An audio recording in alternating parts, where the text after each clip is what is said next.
Un equipo de Canal Plus ha cruzado la línea que separa a los políticos de la prensa. Se ha introducido en su círculo personal para conocer su pasado e indagar sobre su vocación. Durante un mes ha retratado su rutina y lo que piensa sobre la soledad, la presión, el poder, en definitiva, sobre cómo es el complejo oficio de líder político y aspirante a la Moncloa.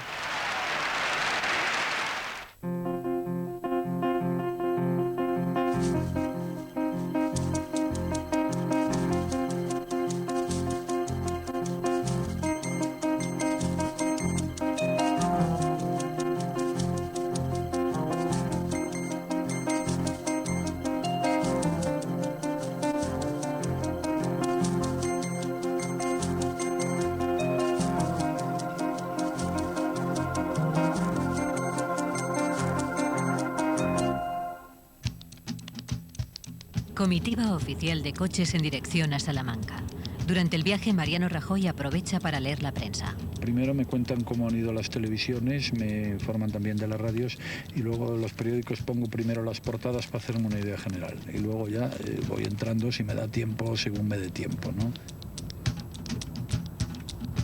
Lo que es importante dentro de la información y sobre todo en campaña electoral es distinguir lo que le importa a las personas de lo que no le importa, ¿no? Si fulano está peleado con Citrano, es decir, todo eso no son las preocupaciones normales de las personas normales, ¿no? Lo que le importa a la gente pues es si puede vivir razonablemente bien, si el colegio de su niño funciona mejor, si a la sanidad le atienden rápido y si le pueden mejorar un poco la pensión. El candidato popular va desgranando en la precampaña el temario de su programa político por diferentes ciudades de España. Estamos en Salamanca y hoy toca hablar de educación. Le acompaña la ministra de Cultura, Pilar del Castillo. La actividad del centro es que en las tardes funciona como una biblioteca pública, sin ningún tipo de restricción, obviamente, a la población, y en las mañanas lo que hacemos es recibir centros escolares fundamentalmente a diversos programas. ¿Tú qué tienes, niño o niño? Yo tengo niños de 4 años. Eso digo, mira. Los periodistas buscan la foto del día de Mariano Rajoy.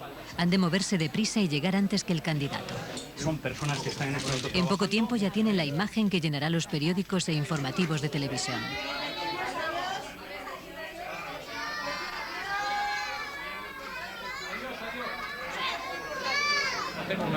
Señor Rajoy, no nos dejan acercar a usted.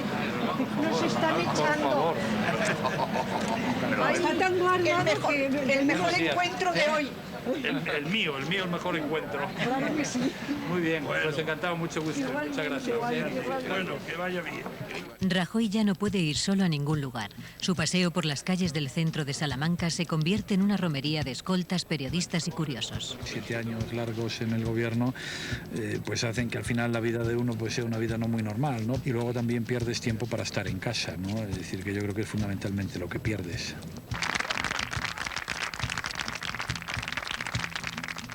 Lógicamente, como sales mucho en las televisiones y los periódicos, pues la gente te conoce y bueno, como unos están a favor y otros están en contra, pues en fin, la gente se va manifestando, algunos no dicen nada, ¿no? Pero en fin, es verdad que no pasa uno ya desapercibido.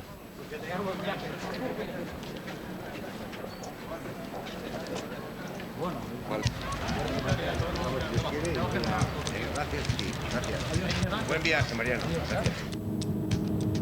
En esta época estamos en una precampaña electoral y al final pues está uno todo el día hablando con políticos o con gente relacionada con este mundo y hablando de política. Ahora yo, por ejemplo, pues hace el último fin de semana pues estuve viendo el domingo por la tarde un partido de fútbol, el Albacete Deportivo La Coruña, y estuve viendo a Nadal jugando el quinto partido con la República Checa de la Copa Davis, ¿no?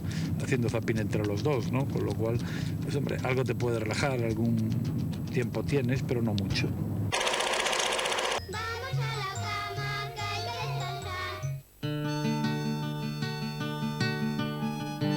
Tenía cara como de niño bueno, porque tenía unas gafitas muy gordas y pues era moreno, iba pues en el colegio, iba con su uniforme, o sea que pues que tenía aspecto de buen chico y de chico tranquilo, que en realidad era un poco lo que era.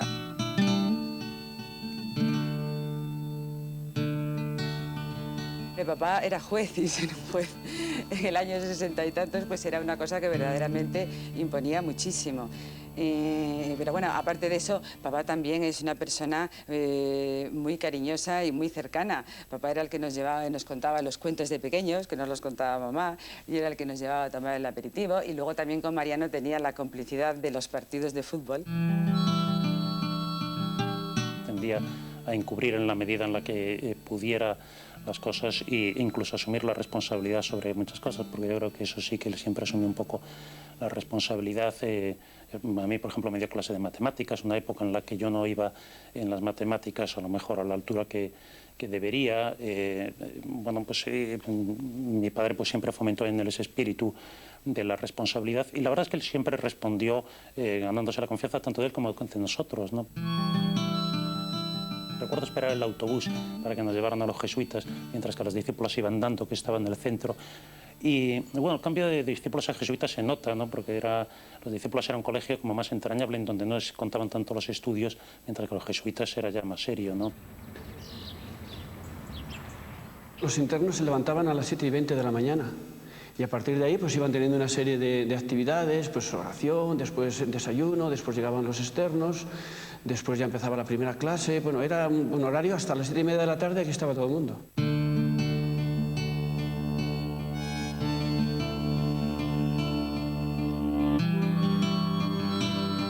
Allí estudiábamos en el colegio, teníamos horas de estudio, o sea que hacíamos una vida desde las 8:15 que cogíamos el autobús hasta las 6 y pico que salíamos por la tarde, excepto los externos que iban a comer a casa y el resto comíamos todos allí.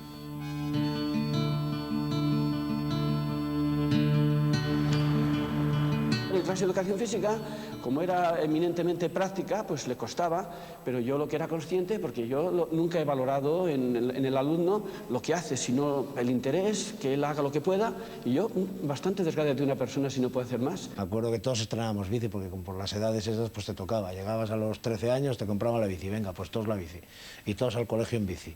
Y entonces mi hermano también tenía una de carreras y entonces le decía, déjame la bici, Mariano. Iba con la bici y volvía y decía, pero funciona bien, si cambia bien, pues a mí no me cambia. Luis, coge la mía, cogía la de mi hermano. Pues la tuya tampoco cambia, ¿cómo no va a cambiar? Se acabo de cambiar yo. A ver, pasa por... Y al final le decíamos, pasa por delante nuestro. Pasaba por delante y dice, ¿ves? Cogía, movía la palanca, dejaba de dar pedales, no cambiaba, lógicamente, la volvía a poner en su sitio y decía, ¿ves cómo no cambia? Coño, Mariano, que hay que seguir dando pedales, si no nos salta.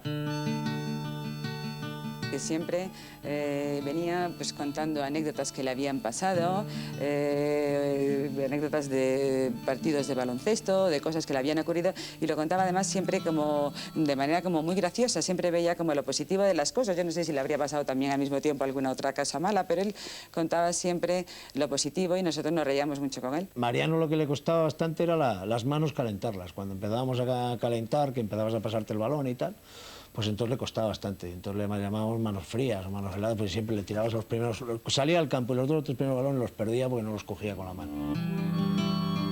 Si hoy Mariano Rajoy es lo que es, no le ha salido una cosa por casualidad, no. Es algo que en la familia y en el colegio este muchacho asimiló, cogió, y de ahí esos valores han estado creciendo y hoy existe la persona de este muchacho que ciertamente es de lo bueno, de lo mucho bueno que tiene, a mi modesto entender, Aznar.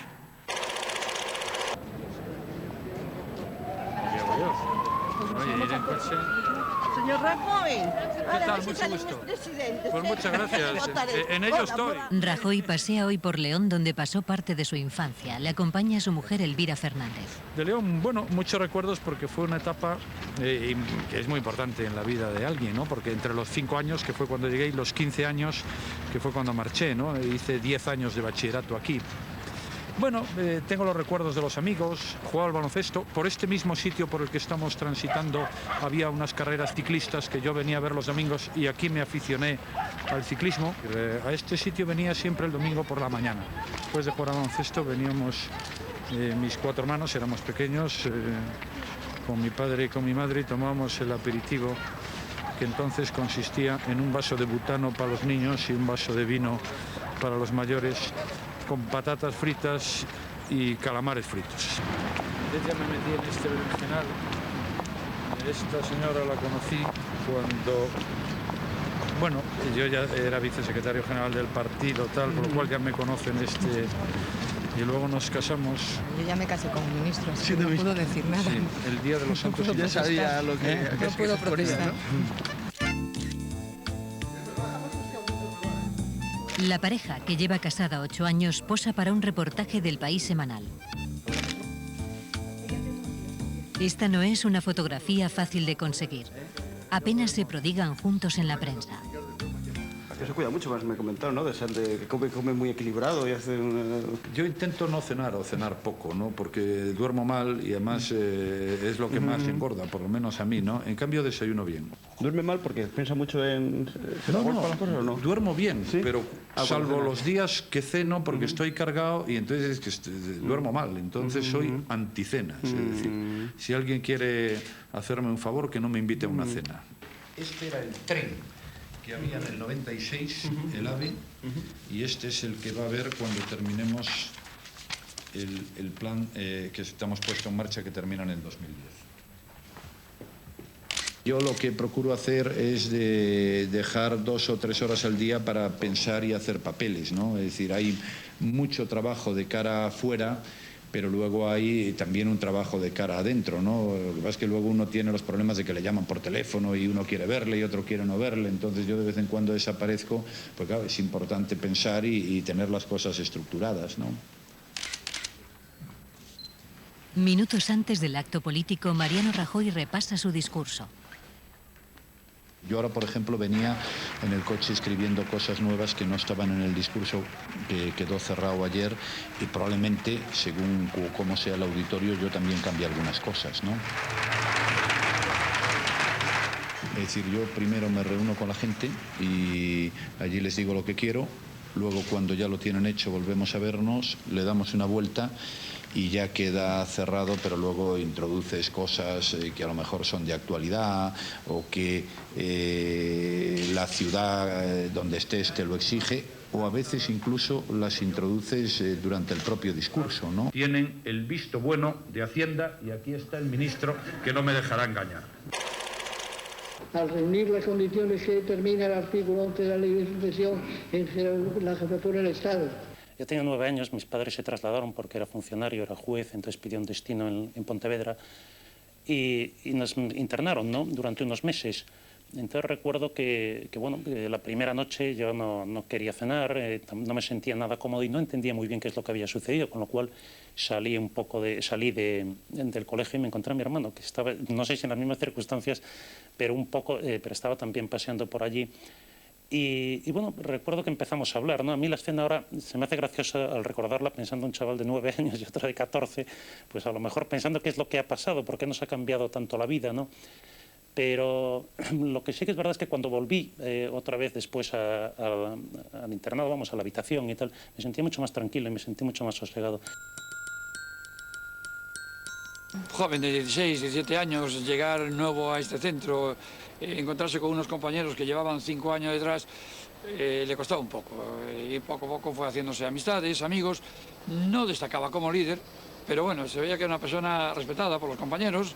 Como era un buen alumno, pues siempre tenían esa consideración. Me llamaba la atención que tenía ya prácticamente el cuerpo que tenía en la actualidad, la estatura de él. Ya tenía 15 años, pues ya tenía barba en aquel entonces. Y me llamaba la atención eso, ¿no? Que nosotros pues éramos más bajos que él y él pues ya tenía la humanidad que tiene ahora, ¿no? Lo que enseguida conoces es, por ejemplo, pues que es el hijo de un magistrado de la audiencia, todas esas cosas, como el hijo del catedrático o como el hijo del profesor pues Mariano Rajoy también era, en ese sentido, pues el hijo de un magistrado y por lo tanto, bueno, pues ya tenía en ese sentido, imponía cierto respeto, ¿no? El hijo de un magistrado, pues era el hijo de un magistrado. Mariano estaba exento, dispensado, por aquellos tiempos era dispensa, venía con unas fiebres reumáticas y tenía una inquietud tremenda por el deporte, efectivamente el balonmano, el ciclismo, pero bueno, a la hora de educación física, ya digo, aprovechaba para estudiar otras materias en la biblioteca. Recuerdo que cuando hizo el primer examen me llamó la atención porque parecía que eran las mismas palabras que yo les había explicado a ellos, hasta el punto que yo después un día lo llamé porque dije yo, pues copiar, me daba cuenta perfectamente que eso no lo había copiado, y entonces comprobé que es que era exacto en sus palabras y había captado lo principal y además lo sabía desarrollar perfectamente.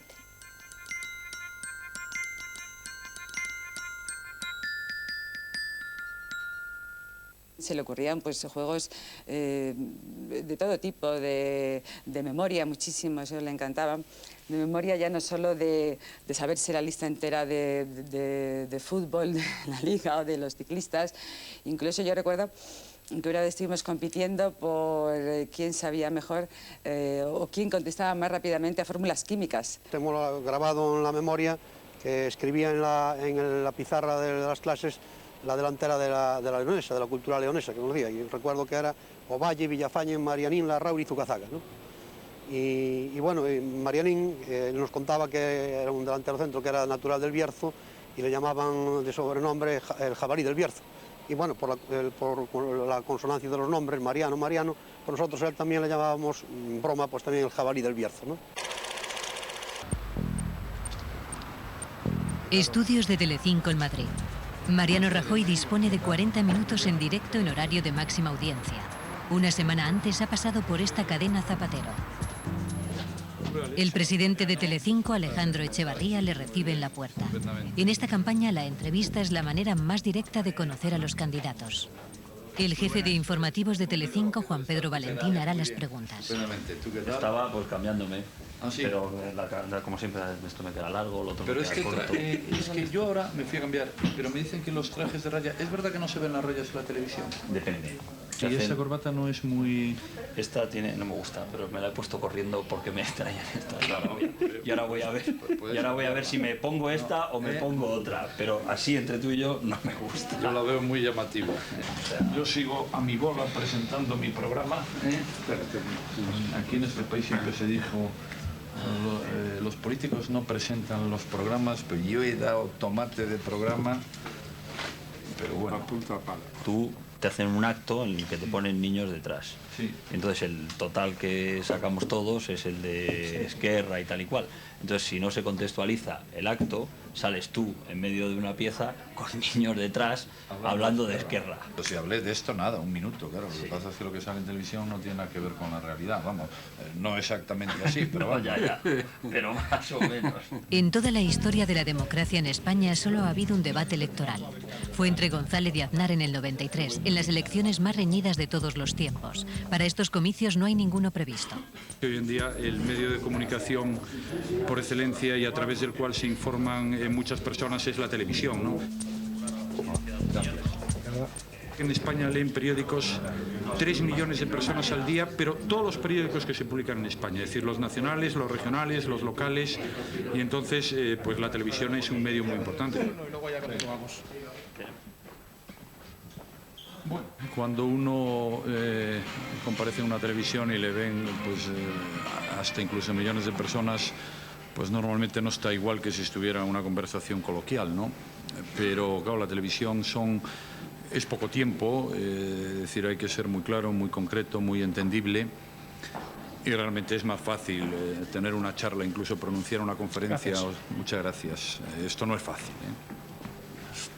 La silla, tú dices que no... Yo digo lo siguiente, que ponte una altura que tú estés cómodo. Tú estás más alto que yo ahora. Sí, porque a mí me gusta tener la silla muy alta. ¿Y eso? Pues porque me gusta tener la silla alta para no apoyarme y echarme encima, sino para que yo, si suelto las manos, estoy aquí. Entonces, mira. Un minuto, prevenidos. Primera pregunta te voy a hacer. ¿Se le está dando un triunfo a ETA después de que su comunicado haya provocado la discusión de todos los partidos?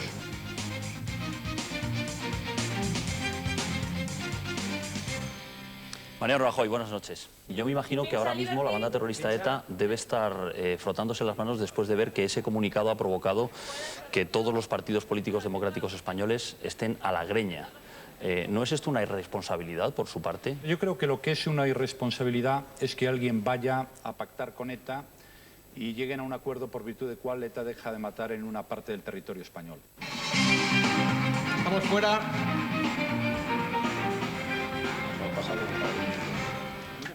quieres quitar el maquillaje?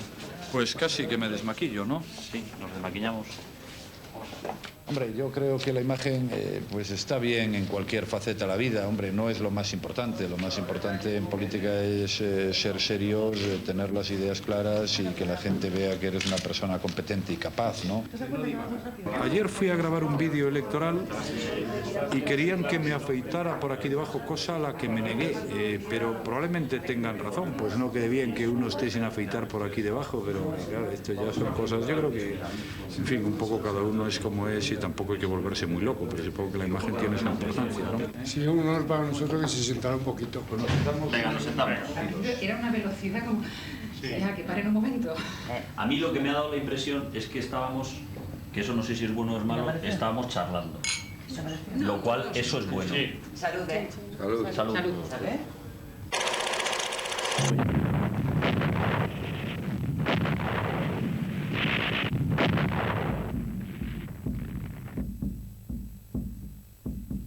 Mi abuelo era un hombre de derechas y además monárquico y creía mucho más en el diálogo, creía desde luego en la democracia, creía en los estatutos, en la concesión de una cierta capacidad de autogobierno para las distintas comunidades, que eso permitiría estar más cerca de la gente. Él era el decano del Colegio de Abogados poco antes de empezar la guerra y entonces pues estaban elaborando el Estatuto de Galicia. El abuelo pertenecía a un partido galleguista de derechas. Entonces, en esa época, me parece que fue en julio del 36, lo iban a llevar a Madrid para que se aprobaran las Cortes y ya le cogió la guerra en el camino. Le costó mucho ponerse en contacto con la familia porque, claro, podía llamar a Santiago, pero a su vez tuvo que enviar un recado a Villagarcía de que estaba bien.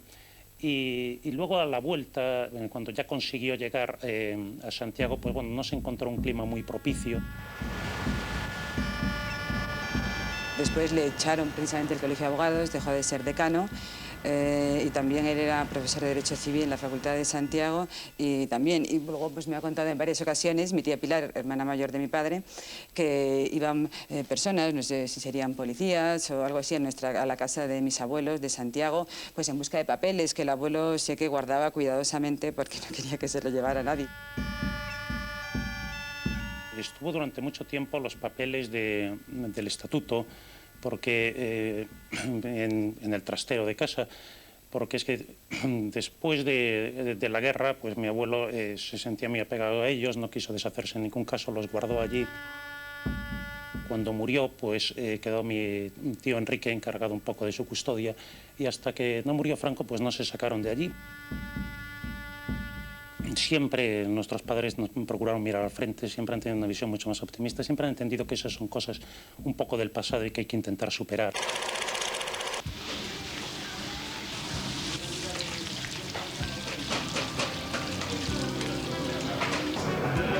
Rajoy ha hecho hoy un hueco en su apretada agenda para viajar a Pontevedra. Una vez al año se encuentra con sus amigos de la época universitaria. Al acabar sus estudios aprobó en un tiempo récord la oposición a registrador de la propiedad.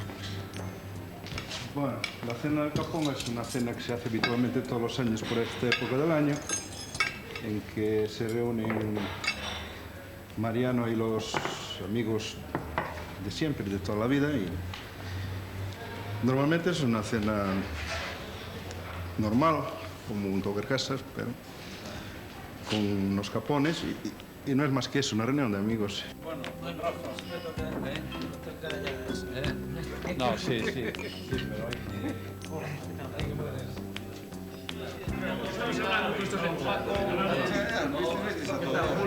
a ver si viene ahora.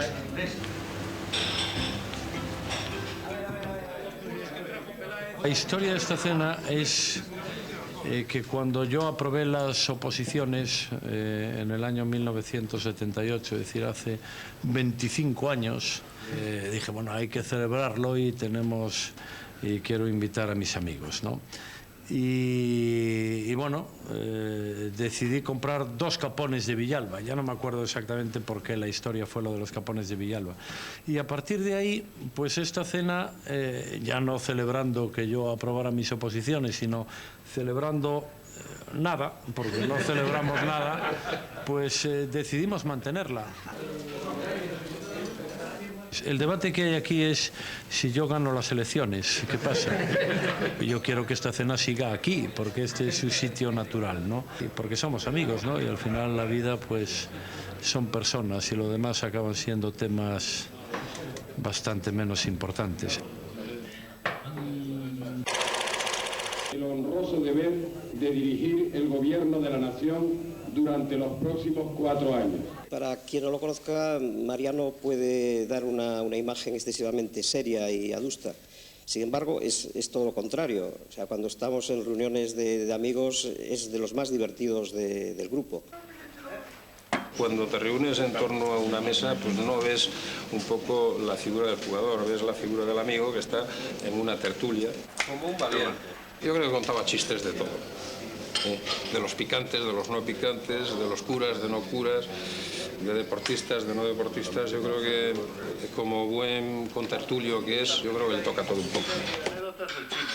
Creo que es una persona con un gran ingenio, que cuenta las cosas con una naturalidad tal que ahí quizás radique su gracia, ¿no? O sea, no está buscando hacer la gracia, sino que sencillamente en la forma en la que las cuenta resulta gracioso, ¿no? Yo recuerdo en un viaje a Costa Rica que hicimos una excursión muy larga, creo que a ver unos volcanes, y para aliviar un poco el tedio de aquella carretera sinuosa, pues empezamos todos a cantar, sobre todo temas de los 60, que le gusta mucho, y a nosotros, por supuesto, también, ¿no? Pues temas de los brincos, de Lola y tal. Entonces empezamos un poco a cantar, y bueno, las horas iban pasando, la carretera cada vez tenía más curvas, y ya cuando nos íbamos medio durmiendo, y él seguía y seguía y seguía, como lo de las pilas esas que duran y tal, y seguía.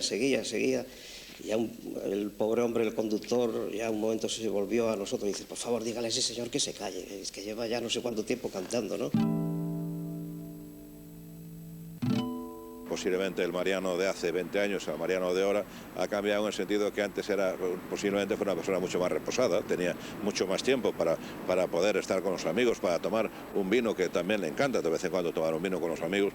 Yo creo que eso lo echa en falta. Y muchas veces que nos vemos para comer, cada vez menos, porque cada vez tienen la agenda más apretada, pues disfruta muchísimo, ¿no? en esas comidas, en esos momentos, ¿no? Muchas veces nos dice: bueno, ¿sabéis lo que me daría por cambiarme por uno de vosotros, ¿no?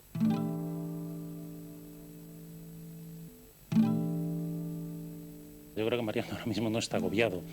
Lo que pasa es que es consciente de la responsabilidad que puede llegar a asumir. Sin embargo, ya desde pequeño siempre ha estado asumiendo responsabilidades, o sea, responsabilidades muchas veces muy duras. Absolutamente convencido que ahora está, acongojado. Está acongojado por lo que se le viene encima, pero yo estoy totalmente convencido también que digo que no ha hecho en absoluto nada para conseguirlo, y también estoy totalmente convencido que estará encantado de ser presidente del gobierno. Reunión semanal en la sede de Génova del Comité de Dirección del PP.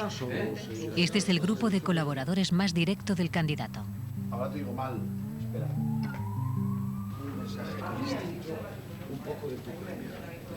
Claro, este es un poco... Buenos días, señores. Buenos días. Buenos días, señores. El objetivo, ultimar detalles y poner en orden la agenda del candidato. Bueno, hoy ya no hacemos comité de dirección a la tarde, ya lo hacemos ahora. Y yo he quedado con Pedro para lo de mañana. Yo le dije que por la tarde, que tendrá que ser por la mañana. O mañana, por la mañana, imposible. ¿No puedes un poco antes de familia? Tengo un desayuno. Pues entonces a primera hora de la tarde, o comida. No. ¿Tienes comida? No, tengo toda la tarde mañana. El viernes a las 10 tengo en la Quinta del Pardo, ¿no? Es allí, en ese sitio. Sí. Ahí tienes lo de... Y ahí tiene que ir mi mujer, ¿no? La agenda es tremenda, porque son muchas cosas todos los días, ¿no? Nosotros ahora, ya hemos aprobado el programa, el 14 y el 15, pues ahora estamos en el final de los actos programáticos, ¿no? Lo que pasa es que por el medio hay que hacer grabaciones de vídeo, preparar los espacios gratuitos de las televisiones, preparar las comparecencias que uno tiene pues, en televisiones, donde le pueden preguntar cualquier cosa. El sábado vamos a Valencia, donde presentaremos el programa de deportes, al que yo doy mucha importancia. Y el domingo tenemos un acto de jóvenes en Málaga, o sea que esto es todo el día. Ya Ya a partir de entonces, pues fíjese, el 25 por la mañana tengo Tarrasa y por la tarde Extremadura. Y el 26 tengo León, Ponferrada, Lugo y Santiago de Compostela. Yo lo que estoy haciendo es explicando mi programa, porque aquí siempre se dijo, bueno, en campaña la gente se dedica a insultarse, pero no explica su programa. Pues yo estoy haciendo exactamente lo contrario, es decir, no insulto a nadie y explico mi programa. Y entonces ahora ya no me critican por insultar, pero me critican por tener perfil bajo. Lo cual quiere decir que haga lo que uno haga, pues siempre hay opiniones para todos los gustos.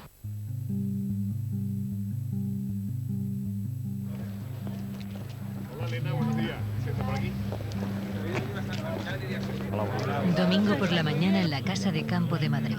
La plana mayor del Partido Popular ha desembarcado aquí para arropar a Mariano Rajoy en la presentación de todas las candidaturas. Bueno, ¿cómo estás de morenazo? Es el buceador justiciero. Oye. Hay días en que puedo hablar 3 horas o 3 horas y media, ¿no? De lo que se trata es un poco de explicarle a la gente qué es lo que pretende hacer uno, ¿no? Y lógicamente, pues eso obliga a hablar, ¿no?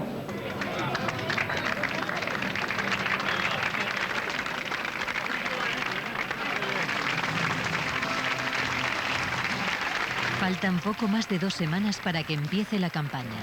Rajoy tiene previsto dar cerca de 30 mítines en solo 14 días.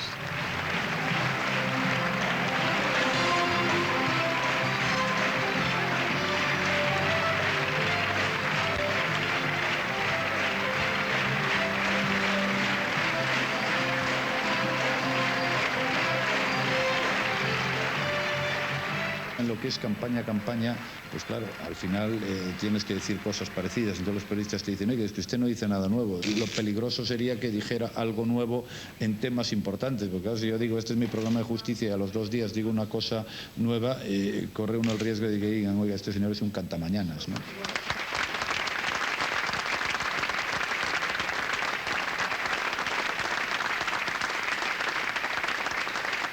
Yo ya llevo muchos años pues trabajando 13 o 14 horas diarias cuando se está en el gobierno. Es verdad que no se viaja, cuando se está en el gobierno se viaja menos y que el viaje pues acaba cansando, ¿no? Es decir, sobre todo los viajes por carretera, a veces hace unas 6 horas diarias, las ciudades que están a 3 horas de Madrid. Pero en fin, la clave es acostarse un poquito antes de las 12 y levantarse sobre las 7 de la mañana. Desde la emoción en el recuerdo a Franco, ¡viva el rey! Mariano Rajoy era un buen compañero de facultad, ¿no? Una persona a la que le gustaba mucho hablar, muy extrovertido, dicharachero. Le gustaba mucho comentar temas relacionados con las disciplinas que estábamos estudiando, ¿no? Antes de los exámenes o los parciales, pues contrarrestar su formación o su nivel de preparación con los demás. Rajoy era uno de esos estudiantes que llaman la atención, que hay 2 o 3 por curso, incluso hay cursos en los que o no hay ninguno, hay uno. Y digo esto porque son estudiantes que son reconocidos como grandes estudiantes por toda la facultad. Es decir, que para un alumno de primero, un alumno de segundo, ese es Rajoy, es decir, es un estudiante muy destacado. Él siempre nos sorprendía, ¿eh? ¿Y tú te acuerdas de lo que dice pues Kant sobre esto y tal y cual? Sí, tal, tal. ¿Y sabes cuál es la cita número 5 de la página tal que viene en alemán? Contra Mariano. Pues eso sí que no. Pues eso hay que aprendérselo también. No era el típico empollón que se aislaba en su mundo. Practicábamos todos los momentos que en esa etapa había que practicar, ¿no? Las cervezas de la mañana, el café de la tarde con su partida y bueno, y las discotecas también, ¿no? Pues a veces los viernes u otros días, pues esos paseos por el Franco pues eran obligados, en los que ibas entrando en cada una de los bares que tenían especialidades de tapas distintas, a tomar las tazas de Ribero y a jugar al chinchimonis, ¿no? Para poder, pues bueno, pues ligar, para entendernos. Si decías a la chica que eras universitario en Santiago, te rechazaban. Entonces allí nos poníamos de acuerdo, uno era empleado de banca, el otro era bombero, el otro era profesiones más o menos que ofrecieran cierta confianza, ¿no? Nuestro curso fue el 72-77. Hay que recordar que en el 75 muere Franco, en el 77 son las primeras elecciones democráticas y en las calles de Santiago eso pues se vivía, ¿no? Entonces María tenía 17 años y nosotros pues tendríamos 14, 12 o 13 y entonces él volvía a Pontevedra y nos contaba todo lo que pasaba porque cerraban la universidad y todas esas cosas. Y entonces pues nos empezamos a enterar un poco de que existía una cosa que eran partidos políticos y que se podía elegir a alguien que te gobernara y nos empezaron a decir que el Partido Socialista y el Partido Comunista no era el coco, sino eran personas normales. No era de los estudiantes que participaban más en los acontecimientos políticos, él más bien era un estudiante profesional. Si tú me preguntas en el año 76 o 77, ¿tú crees que Rajoy iba a ser político? Yo diría que no. No.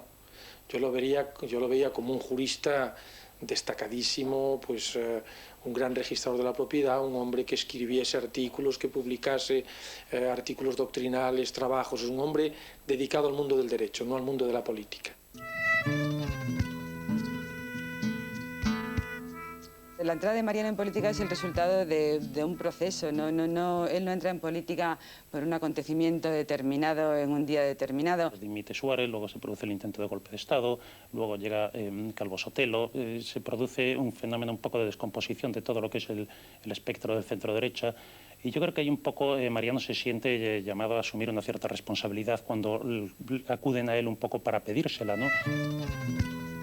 Yo creo que Mariano, pues, entre que unos le piden, otros le empujan y él mismo consideraba que debía de hacer algo, de luchar por unas ideas, luchar, claro, en el sentido, buen sentido de la palabra, pues por eso decidió meterse.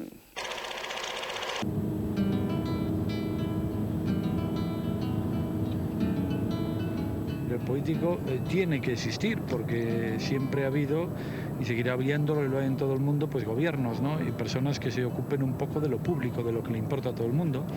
Y luego pues hay de todo dentro de los políticos, pero como en cualquier faceta de la vida, ¿no? Y en todos los partidos los hay buenos, malos, regulares, listos, menos listos, en fin. Queridos amigos, hoy, como sabéis, ha comenzado la campaña electoral. Mi función ahora es intentar transmitir y llegar al mayor número de españoles y lógicamente pues hacerlo y que ellos confíen en mí, ¿no? Ahora quiero ser presidente del gobierno, pero vamos, yo esto no me lo he planteado hasta hace muy poco tiempo,